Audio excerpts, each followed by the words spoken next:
15-minute cities, the conspiracy theory turned reality. They're being lauded by all the mainstream bobbleheads as a great idea. Much like with the COVID tyranny, the pivot from "they'll never do that, you dangerous tinfoil nutter" to "I don't really see a problem with it" is quite a sight to behold. The sales pitch with the 15-minute city is that you'll have access to everything within 15 minutes of your home. That sounds nice and convenient, doesn't it? But it's just the pitch, and it's not the desired result. The goal is to eventually deny you access to everything beyond 15 minutes, all in the name of climate change, of course. The fact that small businesses are being impacted by the measures, that's not an accident either. It's the desired outcome. Destroy independent livelihoods and make the people dependent on the state. Too far-fetched? One word: lockdowns. Suddenly, the pitch doesn't sound so great, especially for someone like myself who regularly escapes the madness of crowds to enjoy the great British countryside. COVID rules denied people the right to travel. They destroyed the aviation industry and indeed the holiday industry in general. Net zero madness is meant to be the final nail in that coffin. People are being priced out of travelling by low emission zones, congestion charges. The rules are for us, not for them though. That's why the likes of London Mayor Sadiq Khan and US President Joe Biden can drive around in diesel guzzling 4x4 convoys while you're on eBay bidding on roller skates. And so suddenly we're left with a world that Bill Hicks described in the early 90s, a world where we sit in our homes watching American Gladiators while pizzas are fired through the letterbox by armoured delivery vans. Only now they'd be tossing Bud Light cans through the window while Dylan Mulvaney explains how we'll never truly understand the complexities of their period pain journey. The cashless, Wi-Fi engulfed dystopian smart city of complete surveillance and control is our future if the Trojan horse of climate change remains unopposed. Once again, the word no becomes the most important word in our vocabulary. As a history teacher, head of history, basically, I mentioned that obviously because we concentrate on British history, that there's not a great deal of things that would come under that umbrella. So for if we're talking about the Normans, we're not talking about a big diverse culture, ethnically diverse culture, for example. But I said, we do the usual things like the civil rights movement, the Windrush generation. We talk about slavery under the auspice of the British Empire, the African slave trade. And I said, but we always look at it. We always debate these issues. We don't politicize or give one side an opinionated just an opinion. We always debate it. So for example, if we're teaching the British Empire, we talk about the pros and cons of empire, the good that came from it, the bad that came from it. And at that point, this young teacher, newly qualified, only been there about 5 minutes, said, it's very interesting that you say the good of British Empire. What do you mean by that? At which point I then said, the pros of British Empire would be things like education system, public health, hospitals, infrastructure, the ending of slavery, at which point she looked aghast and, didn't have any response to that, basically. And then a couple of days after that, I got an email from one of the senior leaders saying that the history department had been somewhat aggressive.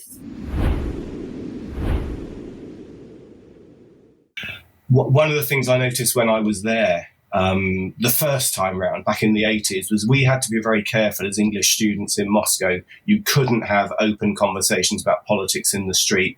And that's exactly the same today. I was shown round by Natalia. And I said to her, look, I took her aside and said, look, what can we talk about in the street? And she said, we can talk about the weather and how beautiful it is, but any political discussions we must have back in the hotel room or in the conference hall. Because Putin was in charge of the KGB. He's not a fluffy bunny. I mean, this guy was an absolute tyrant, and he still is. Russia is, or Moscow certainly, 5G is everywhere. Surveillance is everywhere. You cannot. When I used to go on the metro, Russian metro is amazing. It's beautiful, built in the sort of 20s, 30s, and it's stunning. Now you have to go through an X-ray machine. All your bags have to go through an X-ray machine just to get onto the metro. So wow. They are living with that level of fear. And mask wearing, vaccine taking, all exactly the same agenda that we've had in the West. There's no difference between that. What happened is I provided them copies of prescriptions from the doctor. The doctor had boasted that he was dealing with 150 Premiership football players, Tour de France cyclists, world-class boxers, and UK anti-doping done nothing to investigate that. The response we got in an email was that they have undertaken a short investigation, and these prescriptions, this doctor's name, all the information that went with it, was little to no help to UKAD. The irony is, at the same time, UK Anti-Doping were the anti-doping agency that were in Russia. And the UK Anti-Doping are funded by the Digital Culture, Media and Sport Committee, who obviously, as you know very well, were quite vocal with your dad's work. In fact, they were saying he should be in prison. So, there's a bit of a contradiction there, and there's questions to be asked as to really what is going on here. Why would UK Anti-Doping not want to investigate doping on our shores that involved a British doctor doping what he said was 150 Premiership football players, while they're in Russia saying that Russia are the bad guys and Russia are running a state-funded doping program? And I think it's also important to realise that that doctor has since been investigated by the General Medical Council and been struck off, as has one of British Cycling's own doctors that was taking delivery of testosterone, Viagra, birth control pills, and anti-acne pills at the velodrome, which is the headquarters of British Cycling. Numbers are kind of skewed because we aren't, there is a 1% to 3% that victims of trafficking ever get out of those situations or find help. So that means that 97% of victims typically aren't getting the services or getting out of the life. So I don't believe that we have exact numbers on what this looks like, but I can give you numbers from sources that have put those out. So anywhere from 24.7 million to up to 40 million that we're talking internationally. And that is a combination. Yeah, that's a combination of labor and sex trafficking. Those numbers are combined numbers. And so it's the second largest illegal activity. So when we talk about legal activity, we're talking about other intersectionalities between other organized crime. So when you have guns and you have drugs, you're typically, those organized fronts are going to have human trafficking, because you can sell a person over and over again and you can make a lot of money and have very little overhead. Whereas you have a drug, you have to buy that drug continually to distribute it, guns as well. That is why human trafficking is growing. If there's a demand and there's ability to make money, this is not going to stop. And so we really, I will always say, we really have to address the demand side, the people who are facilitating or needing this or wanting this business.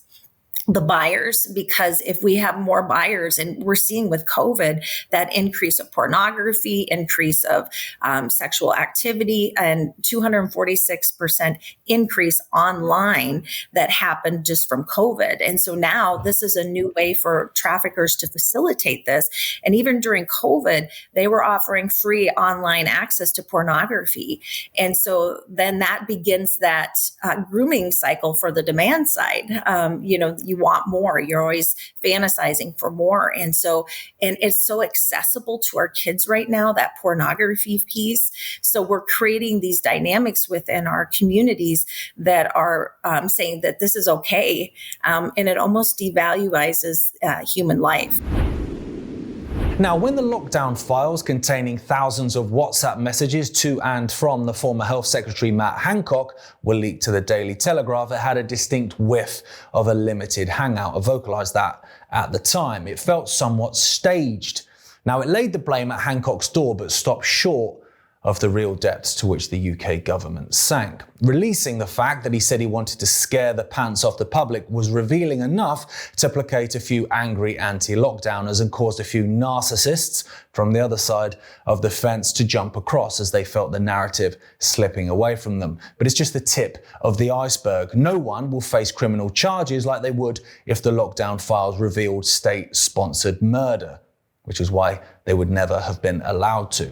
The journalist behind the leak, Isabel Oakeshott, tweeted this week to the crazies that wang on about midazolam that she would never believe the government would euthanize the elderly. Now, of course, whether Isabel believes it or not is not actually of any relevance to anything. It doesn't stop it being true.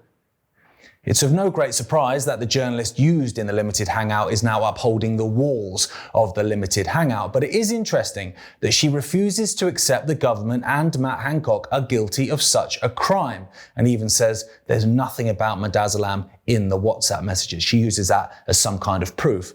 But she previously tweeted that there was a month-long gap in the WhatsApp messages, even commenting that it was very suspicious and asking, what did he not want me to see? I can't possibly imagine, Isabel. Good night.